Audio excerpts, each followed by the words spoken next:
सिद्धेभ्यः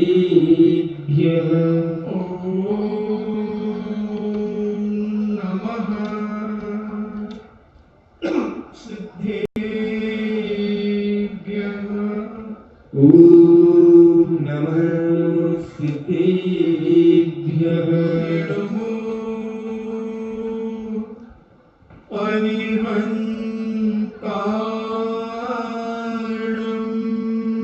नमो अरिहन्ताणम्। नमो सिद्धाणम्। नमो सिद्धाणम्। नमो आयिर्याणम्। नमो आयिर्याणम्। नमो उबज्झायाणम्।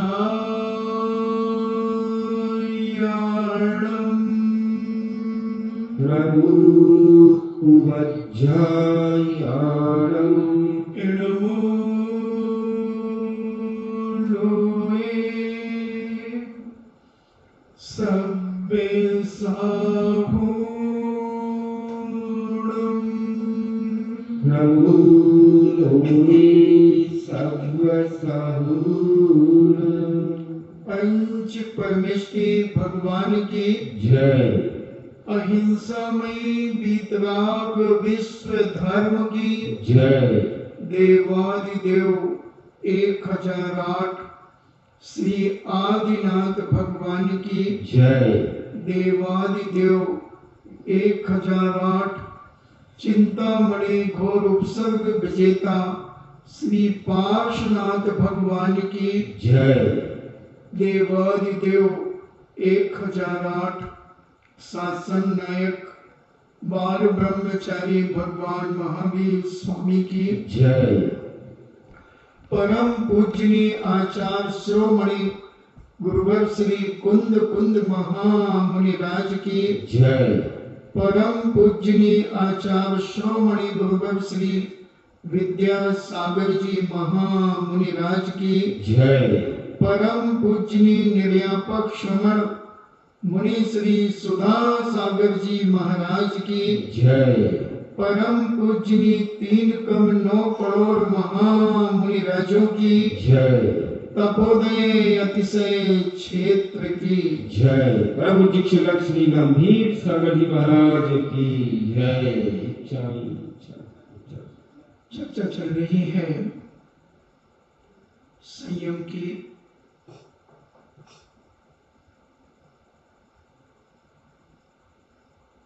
सबके षडावश्यक कर्मों में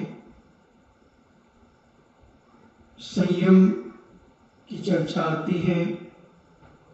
जैनाचार्य ने संयम 2 प्रकार का कहा, प्राणी संयम और इंद्रिय संयम। संयम का मतलब है विवेक। कोई भी कार्य हम अपने जीवन में करें तो विवेक पूर्ण करें। विवेक के अभाव में व्यक्ति असंयम पर उतर जाता है, और जब असंयम में उतरता है तो वह अपने जीवन में तात्कालिक तो परेशानी महसूस नहीं करता, मगर बाद में वह इतना परेशान होता है कि वह सोच भी नहीं सकता कि मैं इतना परेशान हो सकूंगा।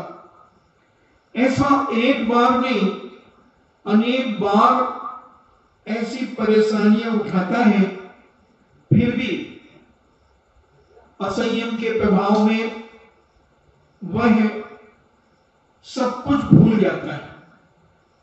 धर्मात्मा एक गलती खाने पर, एक चोट खाने पर अगला पैर बहुत संभल करके रखता है, बहुत सावधानी पूर्वक आगे रखता है। जैसे कहावत है कि दूध का जला छाछ भी फूंक फूंक करके पीता है। उससे कहो कि भैया ये तो छाछ है, गर्म थोड़ी होती है, छाछ तो ठंडी होती है। हाँ, वो कहता कोई बात नहीं, ऐसी सफेद एक बार थी, उसे लोग दूध कहते थे, उसको मैंने जल्दी से पी लिया था तो मेरी जीभ जल गई थी।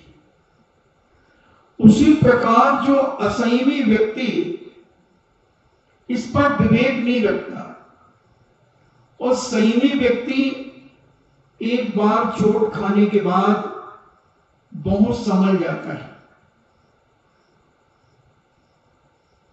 तो अनेक अनेक प्रकार से आदमी संभलता है और अनेक अनेक कारण मिलने पर आदमी बिगड़ता है। बहुत सारे लोग बिगड़ते ज्यादा हैं, संभलते बहुत कम है, बहुत कम संभलते हैं। अपन सोच रहे होंगे कि हम तो बहुत संभले संभलाए हैं महाराज, हमें क्या संभलना है। अभी ऐसा कोई निमित्त नहीं मिला, अभी कोई ऐसा कारण नहीं मिला कि जिस कारण से आप बिगड़ जाएं। तारीफ तो तब है कि कारण सारे के सारे उपस्थित रहें बिगड़ने के और हम ना बिगड़े। इसी का नाम संयम है।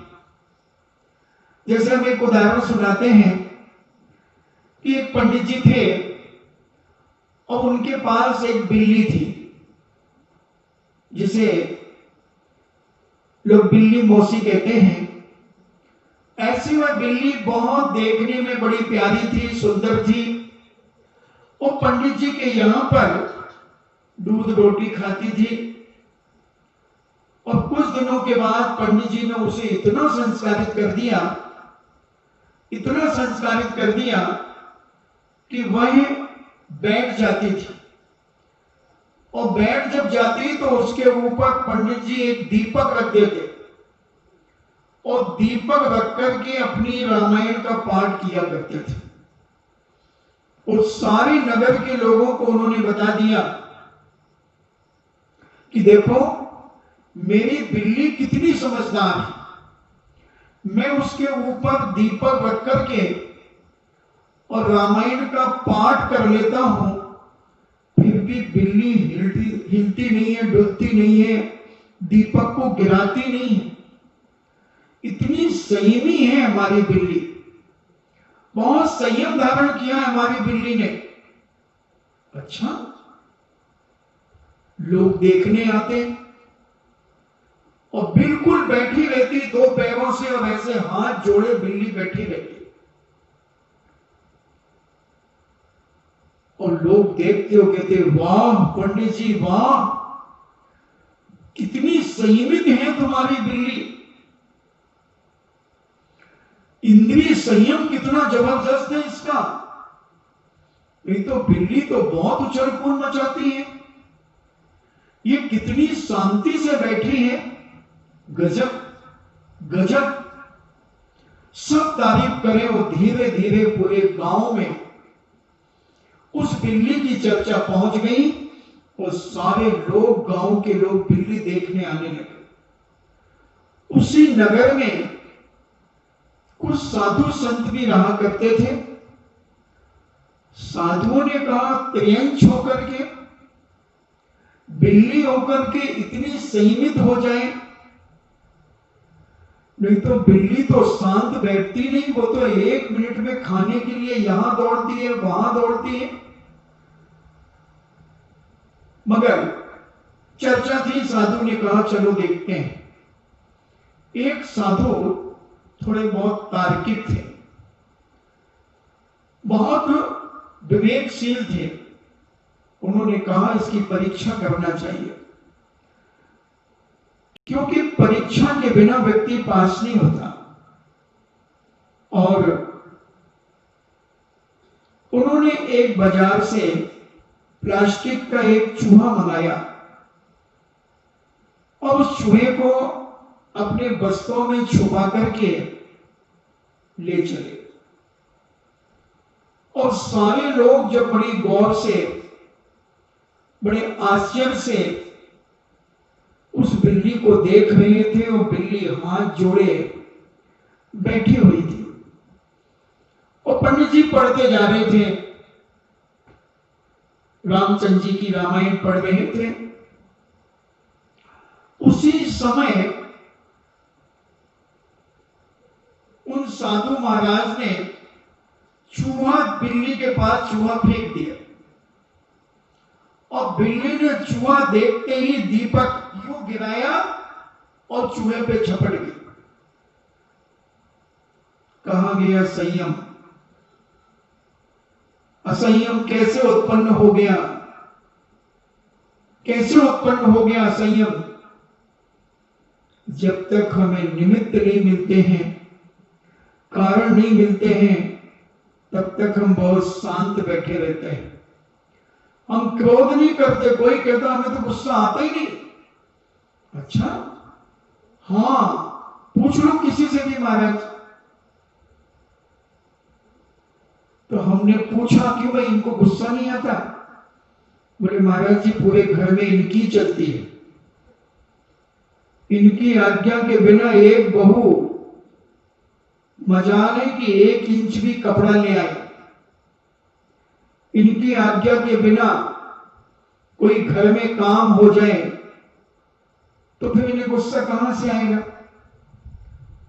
हाँ, ये दूसरों के अंडर में रहें और फिर गुस्सा ना आए तो इन्हें मानो कि गुस्सा नहीं आता है। जो आदमी स्वयं मालिक बनकर के रह रहा है, उससे बड़ा कोई घर में है ही नहीं, और है भी तो वो भी उससे दब करके रह रहा है, तो फिर कहां से गुस्सा आएगा? तारीफ तो तब है कि गुस्सा का निमित्त मिले और हम गुस्सा ना करें। गुस्सा चारों तरफ से लोग दिलाने वाले मिले और मैं उस गुस्सा से प्रभावित ना हूं, इसका नाम है संयम, इसका नाम है समता, इसका नाम है आत्मानुशासन। तो अनुशासन हम अपने ऊपर कब करें? ये सारी की सारी चीजें जब हम समझेंगे तब वही इंद्रिय संयम हमारा होगा। तो इंद्रिय संयम हमें समझना बहुत जरूरी है। अपन ने स्पर्शन इंद्रिय का संयम के बारे में समझा, रसना इंद्रिय के संयम के बारे में समझा, घ्राण इंद्रिय के बारे में समझा। घ्राण इंद्रिय थोड़ी सी गंदगी, कहीं बदबू आ जाए तो हमारी नाक कैसे सिकुड़ती है, कैसे नाक बन जाती है, नाक के ऊपर रुमाल चला जाता है और ऐसा मुंह बना करके निकलते हैं वहां से जैसे जल्दी जल्दी कहीं मरा जानवर दिख जाए, कोई जानवर मरा हुआ की गंध आ जाए, कोई नाली साफ होकर के कचरा बाहर निकल जाए, उसकी गंध में हम रुमाल लगा लेते हैं। तो हम घ्राण इंद्रिय के इतने गुलाम हैं, पता नहीं महाराज बदबू तो आती है, तुम्हें बदबू आती है, और मैं कहता हूं ना बदबू, न दुर्गंध और न सुगंध दोनों एक सी हैं, दोनों पुद्गल की पर्याय हैं। अगर सुगंध अलग है और दुर्गंध अलग है तो मैं ऐसे लोग भी आपको बताऊं जो सदा काल दुर्गंध में रहते हैं, और ऐसे लोग भी बताऊं जो सदा काल सुगंध में रहते हैं। वो भी आदमी है और वो भी आदमी है। ये अपने विचारों की कला है कि हम अपने आप को कितना संभाल सकते हैं, कितना संभाल सकते हैं, हमारे ऊपर है। क्या कोई कलर दुनिया में खराब होता है? मान लो 5 कलर अपन मान लें, सफेद, लाल, पीला, नीला या काला और एक हरा। अब जब हमारी ये माताएं बहनें बाजार में साड़ियां लेने जाती हैं और दुकानदार इनको साड़ी बताता है, मान लो आपने 20 साड़ी में से 4 साड़ी पसंद की, तुम्हारी दृष्टि में वो 16 साड़ी रिजेक्ट हो गई, मगर कोई दूसरा गया तो उसी 16 में से फिर छांट के लाएगा, 2 फिर ले आया कोई, अब 14 में से फिर छटेगी और दुकानदार की एक एक साड़ी बिक जाती है। और अगर ना बिके तो उसके पास स्टॉक होता चला जाएगा, बचता जाएगा और बचता जाएगा तो वो दिवालिया हो जाएगा। इसलिए दुनिया में ना सुगंध बुरी है और ना दुर्गंध बुरी है। हमारे अंदर के विचार जो राग द्वेष करते हैं, उन इंद्रियों के हम गुलाम हो जाते हैं, इसलिए हम मौत के घाट उतर जाते हैं, हम मर जाते हैं। एक उदाहरण मुझे स्मरण में आ रहा है। अयोध्या के राजा विजय सेन थे और वहां की उनकी रानी विजयावती थी। क्योंकि अयोध्या में अनेक अनेक राजा महाराजा होते आए हैं। जब हमारे तीर्थंकर वहां जन्म लेते हैं तब वो राजा होते हैं। उन्हें तो सारे 32,000 मुकुटबद्ध राजा नमस्कार करते हैं। तो ये मत समझना कि मर्यादा पुरुषोत्तम राम ही वहां अकेले जन्म लिया। अनादि काल से हमारे तीर्थंकर, जब से सूरज और चांद हैं, जब से अयोध्या है और जब से हमारे तीर्थंकरों का जन्म हो रहा, तो ये जैसे अभी मोदी जी ने भी कहा अपनी स्पीच में, इस अयोध्या से जैन समाज का भी संबंध बहुत प्राचीन रहा है। तो हमारे जितने भी तीर्थंकर होते हैं, 24 के 24 तीर्थंकर उसी अयोध्या नगरी में ही पैदा होते हैं। इस बार हुंडा और सरपणी काल दोष के कारण कुछ कम तीर्थंकर अयोध्या में पैदा हुए, क्योंकि ये दोष काल ऐसा है कि बनारस में भी तीर्थंकर पैदा हुए, हसनापुर में भी पैदा हुए, कुंडलपुर में भी पैदा हुए, कपला में भी पैदा हुए। तो कुछ तीर्थंकर हमारे अयोध्या के बाहर तो हुए, मगर देखा जाए तो यूपी के अंदर ही हुए। बनारस भी यूपी में, कपला जी भी यूपी में, हसनापुर भी यूपी में। तो यूपी जो राज्य बना वह सब अयोध्या के अंतर्गत ही था पहले। तो इतने विशाल हमारे तीर्थंकरों के जन्म वहां हुए और अनादि काल से होते चले आ रहे। तो ऐसी अयोध्या नगरी में अनेक अनेक राजा महाराजा होते चले आए। तो ऐसी इस अयोध्या नगरी में विजय सेन और विजयावती रानी, वहां पर राजा राज करता था, बड़ा न्यायप्रिय था, विवेकशील था, धर्मात्मा था, गुण संपन्न था और रानी शीलवती नारी थी, अनेक गुणों से युक्त थी, पवित्र भावों से अपना जीवन जिया करती थी। दोनों के संयोग से उन्हें पुत्र रत्न की प्राप्ति हुई और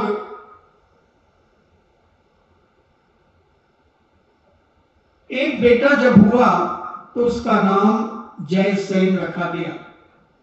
दूसरा बेटा हुआ, उसका नाम गंधमित्र रखा गया। धीरे धीरे दोनों बेटे बड़े हुए और विजय सेन राजा बड़े स्वाध्यायशील थे, धर्मात्मा थे, साधु संतों की संगति में बहुतायत अपना जीवन व्यतीत किया करते थे। जब उन्होंने देखा कि जयसेन राजा के योग हो गया है, युवा हो गया है, तो उन्होंने अनेक राजकुमारियों से उनका विवाह कराया और गंधमित्र का भी विवाह कराया। मगर गंधमित्र थोड़ा सा लंपटी था, उसे खुशबू ज्यादा पसंद थी। वह हमेशा फूलों के गुलदस्तों के बीच में रहा करता था। उसे युवराज बनाया गया और जयसेन को राजा की उपाधि से विभूषित किया। और विजयसेन राजा दिगंबरी दीक्षा धारण कर ली।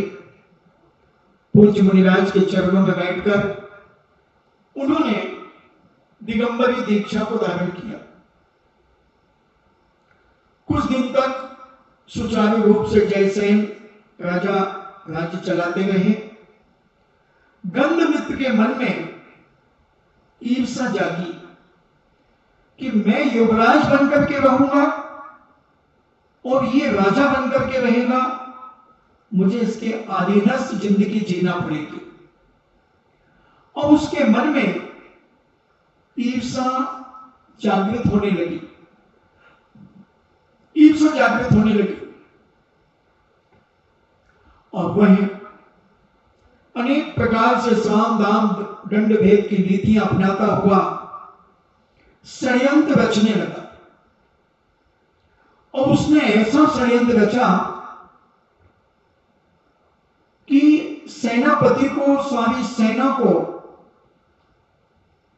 अपने अधिकार में ले लिया, मंत्रियों को अपने अधिकार में ले लिया। और एक दिन जयसेन राजा को गद्दी से उतारकर स्वयं राजगद्दी पर बैठ गया, स्वयं राजगद्दी पर बैठ गया और राज करने लगा। जयसेन ईर्ष्या में आ गया, कसायों में आ गया। और गंधमित्र एक दिन अपनी रानियों के साथ जल क्रीड़ा करने के लिए गया था। जैसे आजकल के समय में तुम लोग स्विमिंग पूल में करने जाते हो, बहुत शौक है लोगों को पानी में नहाने का। और इस समय तो जगह जगह लोग जा रहे होंगे, और नहीं तो बिचौलिया के बच्चे कुंड में 3 बजे से फुक करते हैं और 5 के पहले तो निकलते ही नहीं है। बता दें, बिचौलिया का कोई ऐसा बच्चा नहीं होगा जिसे तैरना ना आता हो। यहां के माता पिता 6-7 साल का बच्चा होगा, उसे पानी में फेंक देते हैं और वो छटपटाता है, तैर तैर, हाथ चला पांव चला, और उसे तैरना सिखा देते हैं। बहुत बच्चे डुबकियां लगाते हैं। अभी जैसे जैसे बारिश होगी तैसे तैसे ये कुंड भरता चला जाएगा। पहले इस कुंड का बहुत बड़ा महत्व था। इस कुंड में स्नान करने वालों की सारी बीमारियां खत्म हो जाती थी, ऐसे पुराने इतिहासकार अपनी लेखनी से लिखा करते हैं। और ये बिचौलिया का कुंड बहुत पुराना, लोलार्क नाम के सेठ के समय के पहले से। हो सकता है भगवान पारसनाथ स्वामी के समय का हो, क्योंकि बहुत प्राचीन कुंड है ये। इसी कुंड में लोलार्क सेठ को जिनेंद्र भगवान पारसनाथ की प्रतिमा उन्हें मिली थी कम से कम 900 साल पहले, ऐसा इतिहास कहता है। और उन्होंने फिर यहां पर ये जिनालय बनवाए। तो ये कुंड बहुत प्राचीन है। तो मैं कह रहा था नहाने की बात, तो ऐसे बरसात में कई लोग झरनों में, पानी जहां से पहाड़ियों से गिरता है वहां नहाने बहुत लोग जाते हैं। और कुछ लापरवाही से सेल्फी लेते लेते सेल्फ हो जाते हैं। सेल्फ हो जाने का मतलब अलग अलग होकर के बह जाते हैं और जीवन लीला समाप्त कर देते हैं। इसलिए नीतिकारों ने यह भी कहा, पानी, अग्नि और वायु, इन तीन से सदा संभल के रहना, इनसे कभी खिलवाड़ मत करना, खिलवाड़ मत करना। और वह गंधमित्र राजकुमार जो राजा बन गया था, युवराज, उसे गंध का बड़ा शौक था। वह खुशबू को पाने के लिए सदा लालायित रहता था। और इधर जयसेन जो उसके बड़े भाई थे, वो राज छीनने के कारण उससे सदा कुपित रहा करते थे, क्रोधित रहा करते थे। और उन्हें मालूम था कि गंधमित्र गंध का बहुत आधीन है, इसे गंध बहुत पसंद है। तो वह भी नदी में, गंधमित्र जब अपनी रानियों के साथ नहाने गया नदियों में, तो जब इसे पता चला जयसेन को, तो इसने बहुत सुंदर सुंदर फूल उस नदी में बहाना शुरू किए। जैसे सपोज करें कि वो यहां नहा रहा है, तो 1-2 किलोमीटर दूर से उसने बड़े सुगंधित बड़े बड़े फूल उस नदी से बहाना शुरू किए। और जब वो नदी में आए, तो गंधमित्र उन फूलों को सूंघता हुआ फेंक देता, सूंघता हुआ अपनी रानियों के ऊपर फेंक देता। रानियां उन्हें सूंघती, फिर एक रानी दूसरी, ऐसे एक दूसरी रानी राजा उन फूलों को फेंका कर रही थी। उसे मालूम था कि ये 2-2, 4-4 घंटे नदी में जल कीड़ा करता है। अब उसने फिर जहर से युक्त फूल भेजना शुरू किए, और अच्छे सुगंधित फूल देखने में बड़े सुंदर, अब उनमें जहर का पुट दे दिया और वहां से फेंक करके चले। नदी में तैरते हुए फूल आए। अब उसके भाई गंधमित्र ने जैसे ही उन फूलों को सूंघा, उसे नशा सा चढ़ा और उसी नदी में धड़ाम से गिर गया। रानियों ने फूल सूंघे, वो भी धड़ाम से गिर गई और मरण को प्राप्त हो गई। इस खुशबू के कारण गंधमित्र मर गया। हम घ्राण इंद्रिय के वशीभूत होकर अपने जीवन का विनाश कर लेते हैं, और यह विनाश हमारी जिंदगी का सारा विकास रोक देता है। और वह राजभ्रष्ट जो जयसेन हुआ था, उसने पुनः, क्योंकि उसके हृदय में तो आग लग रही थी कि मेरा राज्य छिन गया, तो उस हृदय की आग बुझाने के लिए उसने अपने सगे भाई को मार दिया। देखना, ये धन दौलत, ये वैभव किस किस के खून का प्यासा हो सकता है, किसके जीवन का विनाश कर सकता है। इस पर हमें समझना चाहिए, जानने का प्रयास करना चाहिए। और गंधमित्र ने कुछ दिन राज किया, मगर उस सुगंधि के कारण, उस गंध के कारण, गंध पाने के लालच में स्वयं का जीवन तो विनाश किया और अपनी रानियों को भी मौत के घाट उतार दिया। बंधुओं, हमारे जैनाचार्य कहते हैं, हमारे संत महंत भगवंत कहते हैं कि अपने जीवन में किसी चीज के गुलाम मत हो, इतने अधीनस्थ मत हो जाओ कि उसके बिना तुम्हारी जिंदगी बेकार हो जाए। ठीक है, फूल की सुगंधी तुम्हें चाहिए, सूंघ लो, मगर एक अजान स्थान पर, अनजान स्थान पर विचार करना चाहिए था कि इतने दिनों से मैं यहां स्नान करने आता हूं, कभी फूल नहीं आए, आज फूल आए हैं तो कोई ना कोई राज हो सकता है। राज हो सकता है? कौन व्यक्ति अपनी कसाएं, अपनी महत्वाकांक्षाएं किस तरीके से पूरी कर ले, अपन कह नहीं सकते। इसलिए कहा कि दुनिया के सांपों से तो आदमी बच सकता है, मगर आस्तीन का सांप कब काट ले कुछ पता नहीं चलता। आस्तीन के सांप से मतलब है परिवार का व्यक्ति आपको कब धोखा दे दे कहा नहीं जा सकता। बंधुओं, एक साथ एक थाली में भोजन करने वालों के बीच में भी ऐसी कटुता आ जाती है, ऐसी कसाई आ जाती है कि वर्षों हो जाते हैं, उस कसाई का कोई निवारण नहीं होता। इसे कहते हैं आस्तीन का सांप। आस्तीन का सांप, और ये आस्तीन का सांप किसी को भी काट सकता है। गुरु शिष्य में भी आस्तीन का सांप बन सकता है, मां बेटे में भी आस्तीन का सांप बन सकता है, सास बहू में भी आस्तीन का सांप बन सकता है, पिता पुत्र में भी बन सकता है। और जो भी तुम्हारे रिश्ते होते हैं उन सारे रिश्तों में आस्तीन का सांप कभी भी पैदा हो सकता है।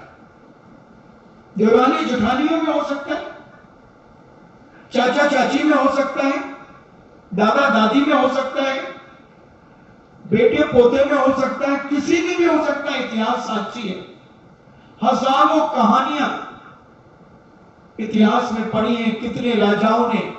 कितने राजाओं को कत्लेआम करके उनके बेटे गद्दी पर बैठे। मुस्लिम शासन में तो बहुत सारे लोग अपने अपने पिता की हत्या करके गद्दियों पर बैठे। कौन कब तुम्हारा दुश्मन हो जाए।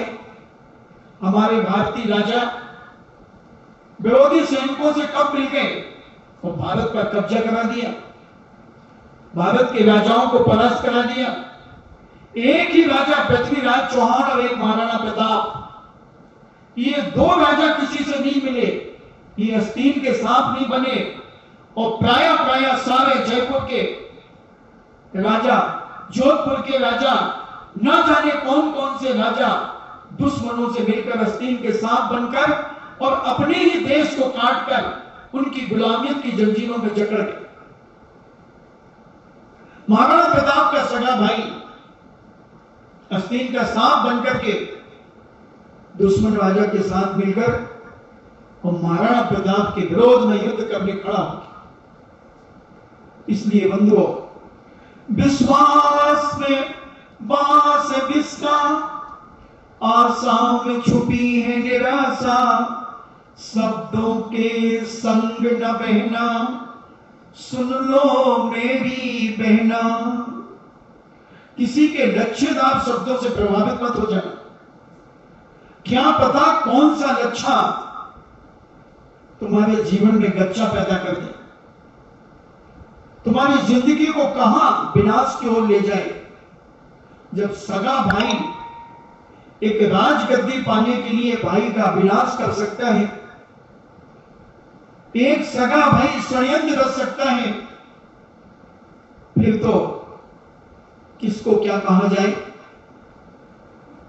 जब एक खून एक मां के गर्भ से पैदा होने वाले भाई दुश्मन बन सकते हैं, खून के प्यासे हो सकते हैं, फिर तो देवरानी जेठानियां अलग अलग खून की होती हैं। चाचियां, मम्मियां बड़ी बड़ी, जब कहते बड़ी मम्मी, छोटी मम्मी, मझली मम्मी, पता नहीं कितनी मम्मियां होती हैं। तो ये सब अलग अलग खून की। जब एक खून कर सकता है, फिर हम किस पर विश्वास करें। इसलिए विश्वास करने के लिए ये 6 आवश्यक हैं। देव पूजा, गुरु उपासती, स्वाध्याय, संयम, तपा, दानम चेति ग्रस्तानाम षड कर्माणि दिने दिने। ये 6 आवश्यक के ऊपर हम विश्वास करें, अपने जिनेंद्र भगवान के ऊपर विश्वास करें, वीतराग मुनिराजों के ऊपर विश्वास करें, और जिनेंद्र भगवान के मुखार बिंद से कही हुई जिनवाणी, उस पर विश्वास करें। यही मंगल है, यही उत्तम है और यही शरण है बंधु। बाकी कोई शरण नहीं, सब आशरण है, सब आशरण है, सब स्वार्थ के सीधी है। बहन बनाना भैया, सबसे बड़ा रुपया, सबसे बड़ा रुपया है। इसलिए आप समझें कि हम घ्राण इंद्रिय के वशीभूत होकर सगे भाई ने सगे भाई का विनाश कर दिया। सोचें, और ये सब पुत्रन की पर्याय में हम इतने रागान्वित हो जाते हैं और अपना जीवन समाप्त कर लेते हैं। एक दूसरा उदाहरण दूंगा, हालांकि मैं पहले सुना चुका हूं, फिर भी प्रासंगिक है। न सुगंध अच्छी होती है और न दुर्गंध बुरी होती है। ये अपनी अपनी पसंद होती है, अपनी अपनी पसंद होती है। अगर दुर्गंध बुरी है, अगर दुर्गंध बुरी है तो फिर जमादारनी तुम्हारी गंदगी को साफ करती है कि नहीं करती है? उसके मुंह पे तो सुगंध नहीं आती, वो तो मुंह पे कपड़ा, नाक पर कपड़ा नहीं लगाती।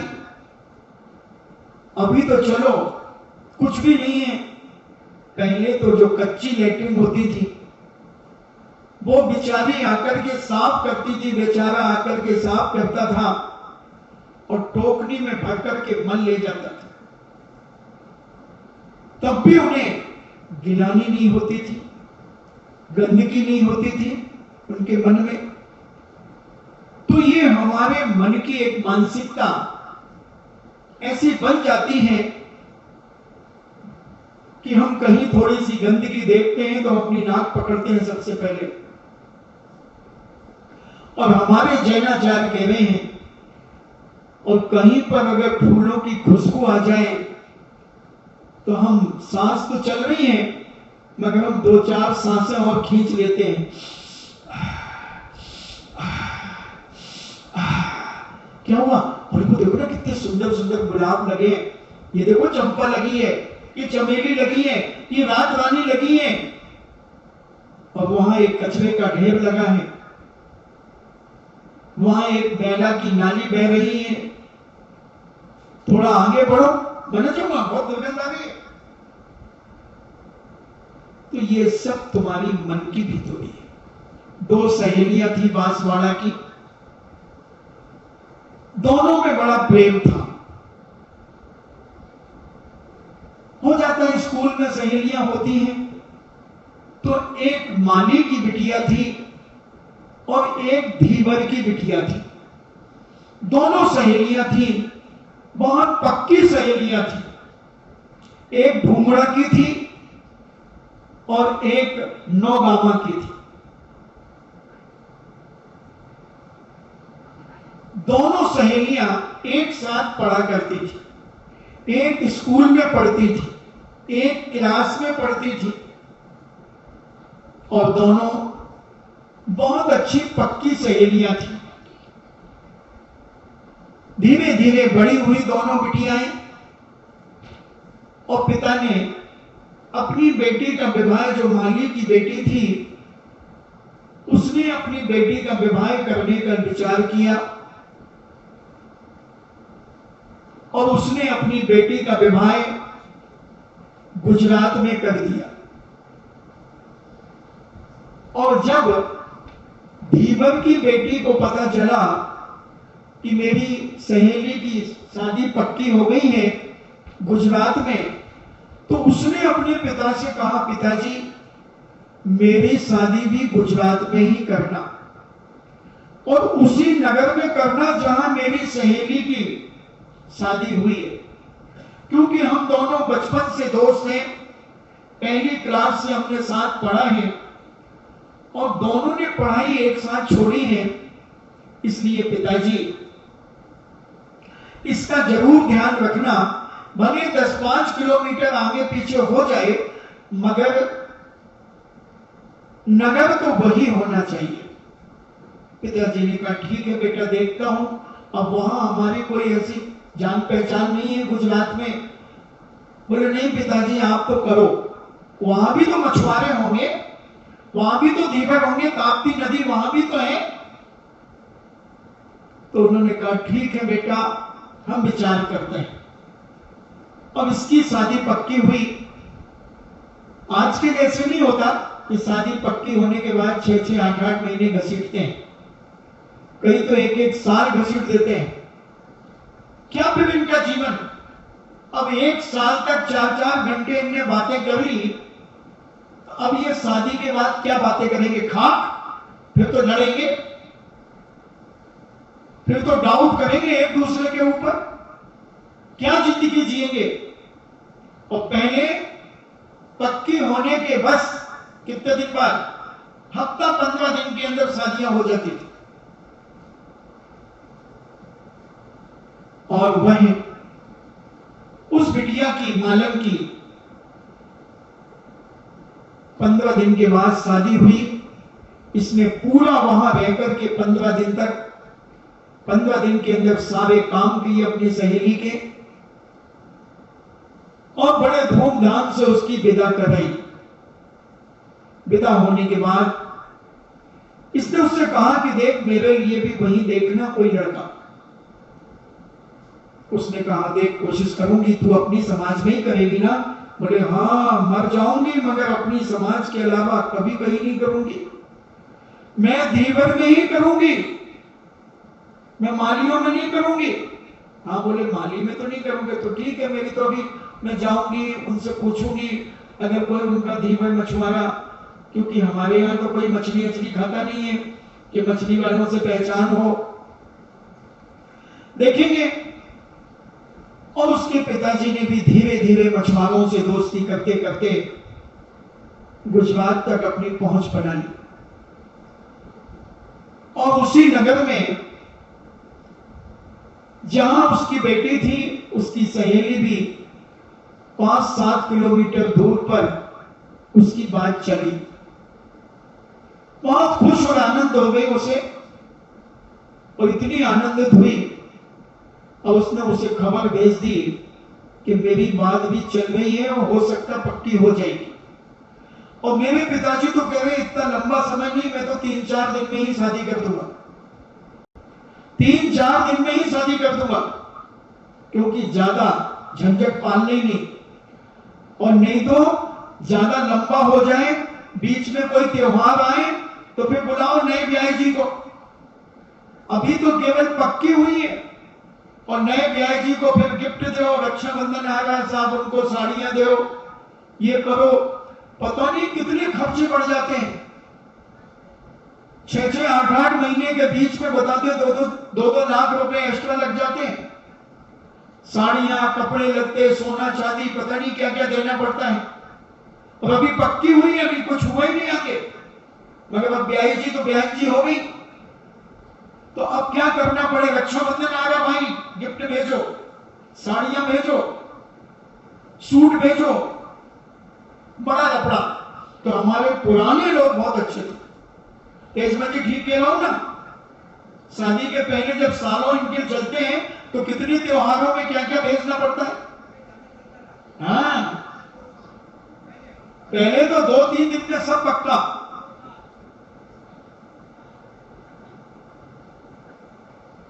सब हो जाता था। और वह बिटिया जो धीवर की थी, उसकी भी 1 हफ्ते के अंदर सब कुछ हो गया।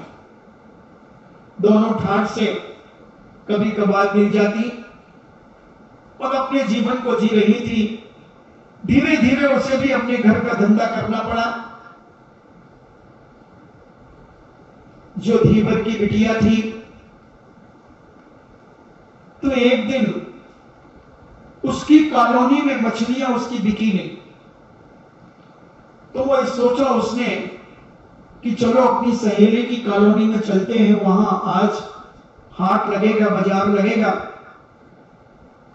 तो बहुत सारे मछुआरे अपनी अपनी मछलियां लेकर के उस कॉलोनी में आ गए। काफी देर हो गई, रात को 9-10 बजे तक उसकी मछलियां बिकी।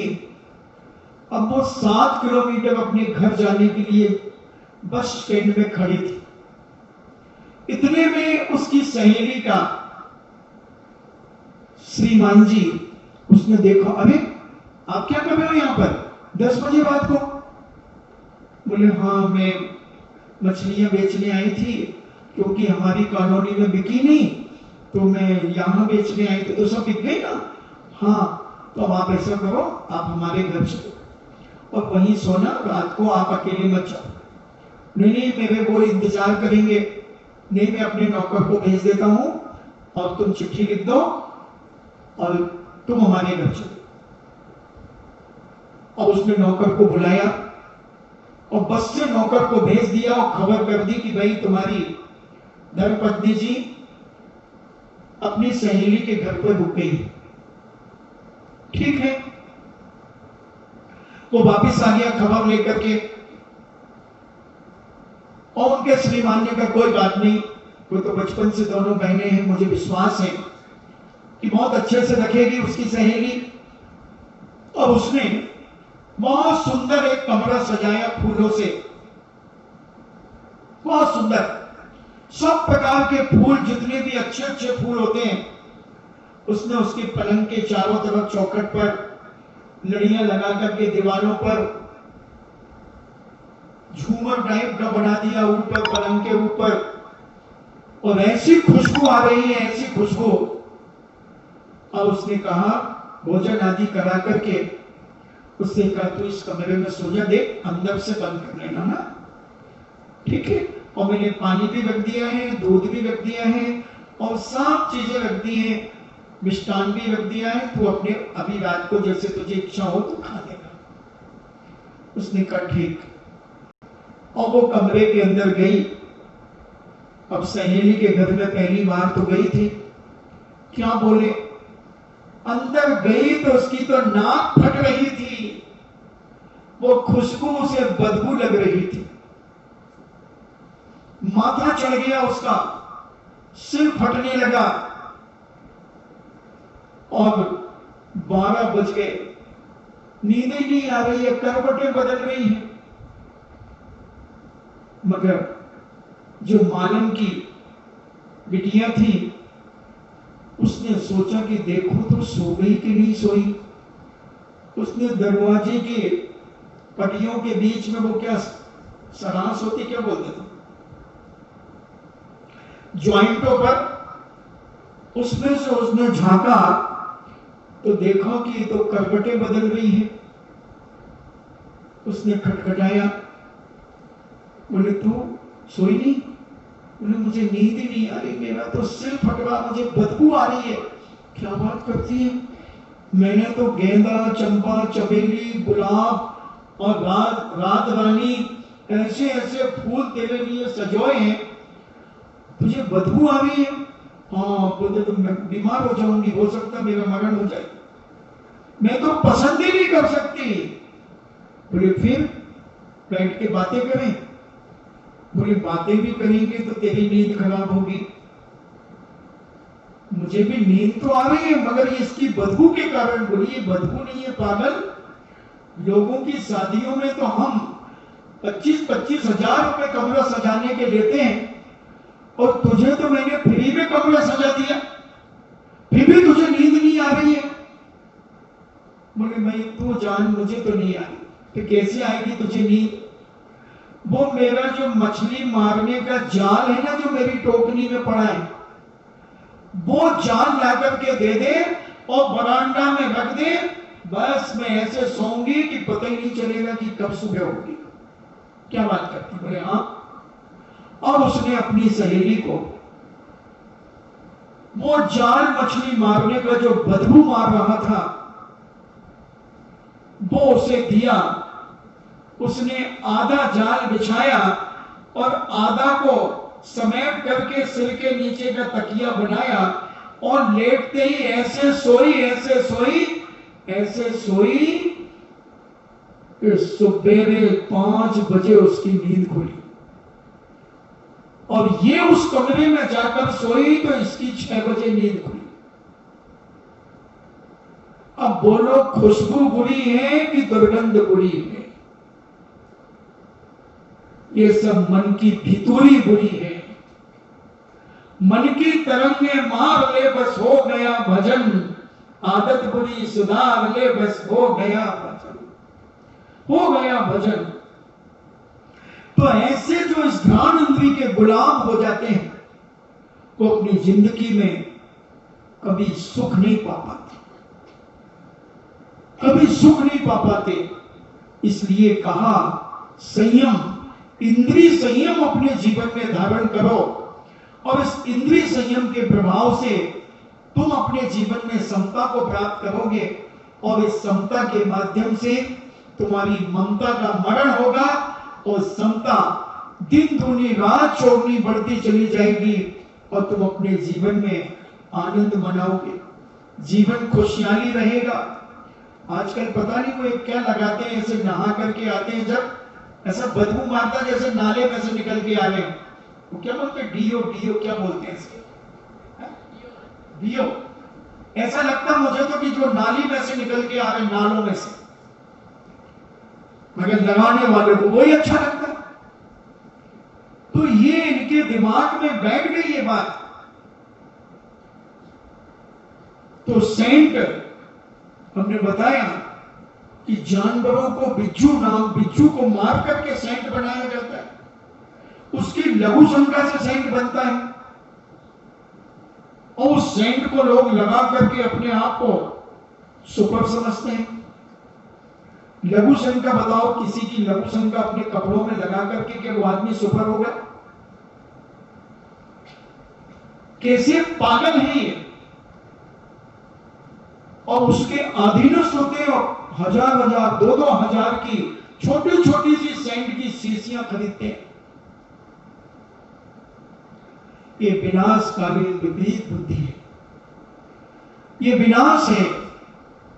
इसलिए हमारे जैनाचार्यों ने कहा कि इंद्रिय संयम, अपने जीवन में इंद्रिय संयम रखो और जितना तुम इंद्रिय संयम रखोगे उतने तुम पाप से बचोगे, उतने पुराने कर्मों की निर्जरा होगी।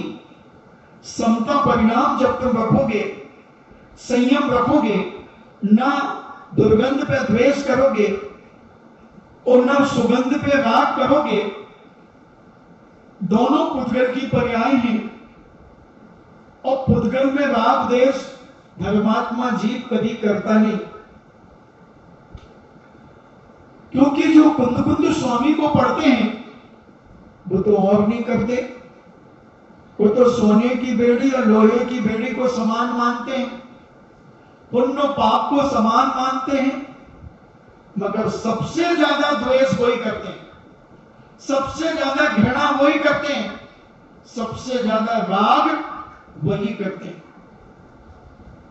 सबसे ज्यादा राग। आप देखना, एक भी आदमी ऐसा पंडित नहीं मिलेगा जो पूज्य समय साहब जी का स्वाध्याय करता हो और प्रतिदिन दाढ़ी न बनाता हो, प्रतिदिन दाढ़ी न बनाता हो। 10 लाक्षण पर्व में भी प्रतिदिन दाढ़ी बनाएगा वो पट्टा और समय साहब की बात सुनाएगा। कितना रागान्वित है वो, आप विचार करना अपने शरीर से। और हाथ में एक रुमाल जरूर लिए रहेगा, थोड़ी थोड़ी देर में यूं पूछेगा। आप देखना, मैंने तो 1984 से इनको जानता हूं, मैं 36 साल से जानता हूं इनको। तो ये कितने रागी होते हैं, कितने रागी होते हैं। और राग राग दहे सदा ताते समारत से ये दौलत राम जी पंडित साहब जी कहते हैं कि ये राग आग के समान है, राग आग दहे सदा ताते, इसे समारिए, इन्हें अमृत रूपी जल के माध्यम से इसे ठंडा कीजिए, यानी अमृत रूपी ज्ञान, ये समीचीन ज्ञान के माध्यम से इस राग को ठंडा करो, समाप्त करो। संयम के माध्यम से इसे शांत करो। और संयम से जिसकी रिश्तेदारी असंयम से क्यों बात करेगा, और फूलों से जिसकी साझेदारी वो कांटों से क्यों बात करेगा। ऐसे रागी से बचकर के अपने जीवन में विराग की ओर बढ़े, और विराग से बढ़कर के संयम की ओर बढ़े, तभी बंधु हमारी ये मनुष्य कन्याएं सार्थक होगी। अनादिकाल से हम 84 लाख योनियों में जन्म मरण करते चले आ रहे हैं, और समीचीन ज्ञान और संयम के अभाव में हम इन 84 लाख योनियों में भटक रहे हैं। उसी का दुष्परिणाम इस संयम की पहचान न होने के कारण असंयम को ही संयम मानकर के जिंदगी जी रहे हैं, और अपने आप को हम बहुत बड़ा धर्मात्मा और संयमी मानकर के जीवन का यापन कर रहे हैं। संयम चरणानी योग का विषय है, और चरणानी योग को जब तक हम नहीं समझेंगे तब तक हमें द्रव्यानी योग भी समझ में नहीं आएगा।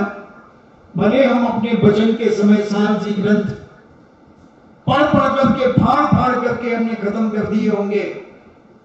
मुझे लगता है कि पूज्यवर कुंद स्वामी जी के समय पर इतने समय सार नहीं छपे होंगे जितने वर्तमान में समय सार छप रहे हैं। मगर समय देखना अभी आता नहीं और समय सार पढ़ रहे। आचार्य ज्ञान सागर जी महाराज ने पूज्य समय सार ग्रंथराज का हिंदी अनुवाद किया।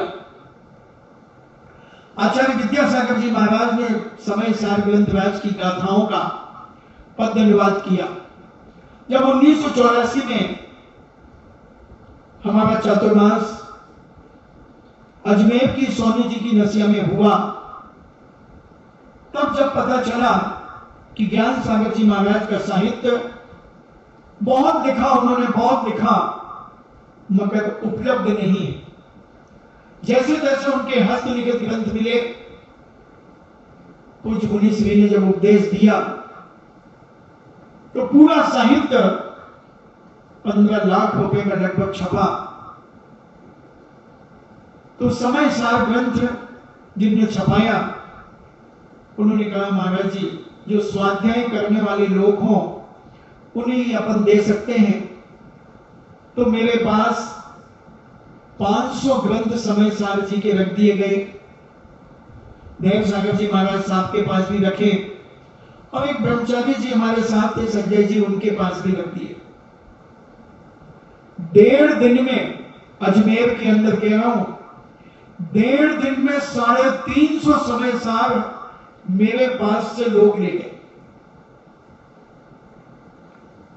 देव सागर जी महाराज के पास से कितने ले गए मुझे पता नहीं, ब्रह्मचारी जी के पास से कितने ले गए मुझे पता नहीं। दूसरे दिन मैं प्रवचन पूज्य मुनि श्री के सुनकर के आ रहा था। एक 10-12 साल का बच्चा आया, बोले महाराज जी एक समय सार दे दो। मैंने कहा भैया किसने मंगाया? बोले मेरी मम्मी ने। हमने कहा तुम्हारी मम्मी कहाँ है? बोले वो गेट पे खड़ी। हमने उन्हीं को बुला, वो आई। बोले महाराज जी एक समय सार दे दो। मैंने कहा सम्यक दर्शन किसे कहते हैं? मुझे क्या मालूम सम्यक दर्शन किसे कहते हैं? ये कोई बात होती है क्या? तो मैंने कहा आप रत्नकंडक श्रावकाचार्य जी पढ़िए पूज्य समन्वय स्वामी का, फिर आपको सम्यक दर्शन का पता चलेगा। फिर उसके बाद आपको हम और ग्रंथ बताएंगे, वो पढ़ना, फिर समय सार बाद में पढ़ना। बोले महाराज ये तरीका नहीं है आपका, सबको बांटो मुझे डांटो। अब इतनी बड़बड़ाई, वो तो इतनी बड़बड़ाई। अरे मैंने कहा भैया ये फ्री का समय सार बट रहा है, तो कोई हो सकता कि गर्भ के बच्चे का भी ले गया हो। उस गर्भ के बच्चे ने भी कहा होगा मम्मी मेरा भी ले ले, मेरा भी ले ले। इतने तो घर ही नहीं है समय सार पढ़ने वाले अजमेर में। 1994 में कितने घर होंगे? 500 घर होंगे ज्यादा ज्यादा टोटल, और अगर केसरगंज की समाज भी मिला लो तो 600-700 होंगे। और 500 समय सार पड़ गए कम से कम। अगर छापा मारा जाए तो एक एक घर में 2-2, 3-3 मिलेंगे, ढेरों मिलेंगे। तो समय सार का नाम सुनकर के आदमी लालायित हो जाता है, मगर उसे अभी स्वावकाचार का ज्ञान नहीं। अभी बकरी का दूध तो पच नहीं रहा, बकरी का दूध पच नहीं रहा और भैंस का दूध पी रहा है तो लोटा लेके जा रहा है।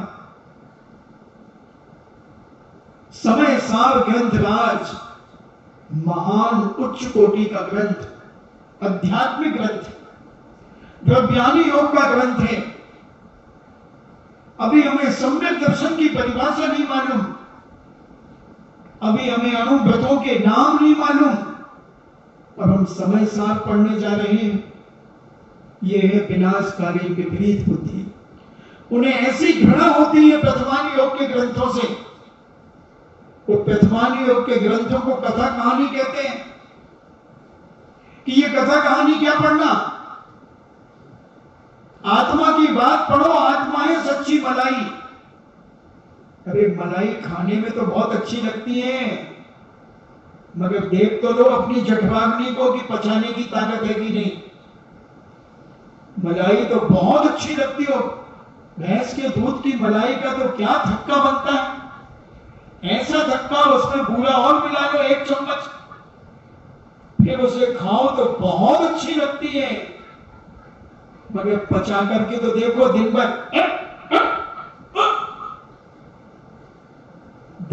क्या होता है वो पूछो अपने इस बेईमान मन से। उसी प्रकार पूज्य समय सार पढ़ना अच्छा तो लगता है, मगर वो पचता कितना है, फटता कितना है, और उसका अपमान कितना होता है। बहुमान की जगह हम अपमान कर बैठते हैं, अपमान कर बैठते हैं। आपका समय हुआ तो सुगंध और दुर्गंध की बात चल रही थी, घ्राण इंद्रिय का बात चल रही थी। तो ऐसी समता जिसके अंदर आ जाती है कि ना सुगंध में रागान्वित होता है और ना दुर्गंध में द्वेष करता है, दोनों में समता रखता है। कहीं गंदगी पड़ी है तो नाक नहीं सुकोड़ता, और कहां फूलों की खुशबू आ रही है वहां नाक नहीं खींचता, दोनों में समता भाव रखता है। ये घ्राण इंद्रिय का संयम हम अपने जीवन में धारण करें। इन्हीं मंगल भावना के साथ जिन वाणी स्तुति।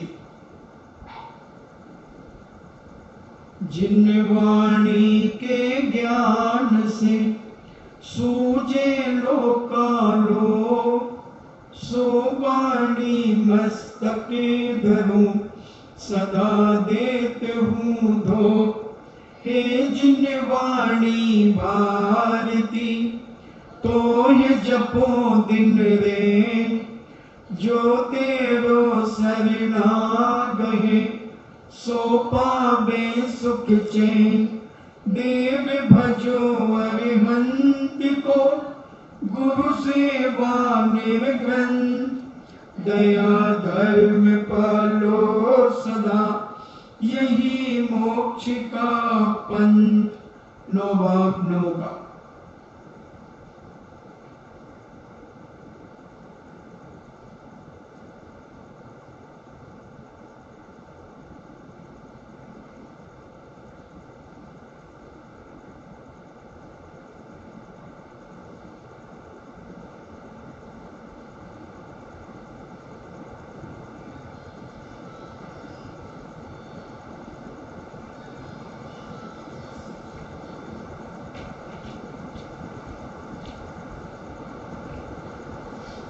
परम पूजनीय द्वादशांग चिन्हवाणी माता की सुत देवता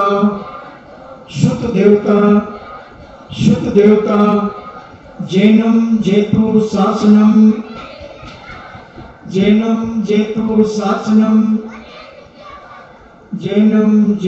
शासनम